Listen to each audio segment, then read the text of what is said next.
Hasbunallah wa ni'mal maula wa ni'man nasir. Kuwi tumrap sing ngrasuk agama Islam no. Kuwi donga sing mujarab ngono. Manut dawuhe guruku Kyai Haji Nawawi Khalil Suyuti Tasik Agung. Sanate kok saka Mbah Maimun Zubair. Kuwi nek bar salat 5 wektu diwaca ping 99. Insyaallah pinaringan panjang yuswa kuat momong putra wayah pinaringan sehat bal afiat ngono. Sanate cetha saka Mbah Maimun Zubair Sarak. Oh iya. Ter Mbah Maimun paring dawuh, Mbah Maimun ngandharke ya ta. Donga iki ora usah akeh-akeh. Siji nyuwun nikmate urip, loro nyuwun rezeki sing berkah, telu nyuwun keluarga sing tentrem, papat bejo donya lan bejo akhirat. Sing baku bejo donya bejo akhirat. Oh, ngono yo, Pak. Mula iki anggone ambal warsa ulang tahun PT Puja Perkasa ya wis acara berdoa ada nggon budaya ana olahraga apa awan mau sepeda santai.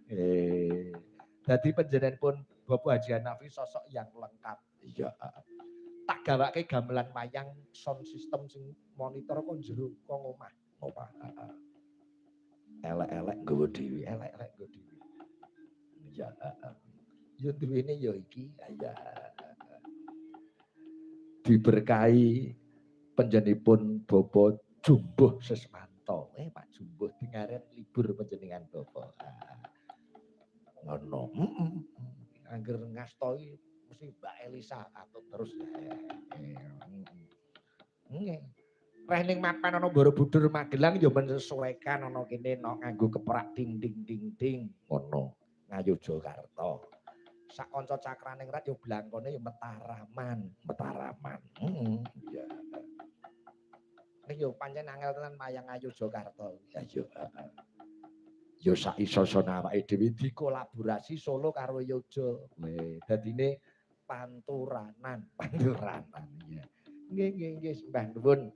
Bintang tamune bengi iki ana Mbak Elisa, Mbak Lucy, uga Mas Jolang. Bertebaran bintang tamu. Ora lali matur nuwun dhumateng Pak Karmito lan Mas Andi, nek esuk wis pernah-pernahke awake dhewe. Ya. Panjenengan Bobo Karmito, wah wis rawuh ning Rembang barang. Ya. Esuk mau repot-repot wis tekan kene. Bareng ngerti joglo iki aku terus kami tenggengen. Iki tak cocok iki cor kayu-kayu jare. Kok ngece padake gazebo ae. Bareng ngerti joglo iki terus nyawang jogloku kaya gazebo. Iya, luar biasa. Panjenengan paring dawuh niki dereng dados Mas Sigit. Jing ben nek sampun resik sedaya wayangane pindah teng pendopo ngono. Terus mau lah niki ning pendopone kok cagake kok kathah sanget nggih Mas. Wah, drone iki nek ora ana suarane pripun niku. Nggih. Hus ngalih aja nyedak drone. Ampun diinceng ing dhuwur. Nggih. Suarane drone mlebu teng mic dadi ngono. Nggih. Nggih. Dadi rencanane jeng ben nek pun resik wayangan melih. Nggih, Bapak. Piyayi setahun iki wayangan pindho panjenenganipun. Ngono. Iya. Luar biasa. Mbah nuwun. Kene Jo. Kene. Aja ninggal aku trimo bonceng wiwit budal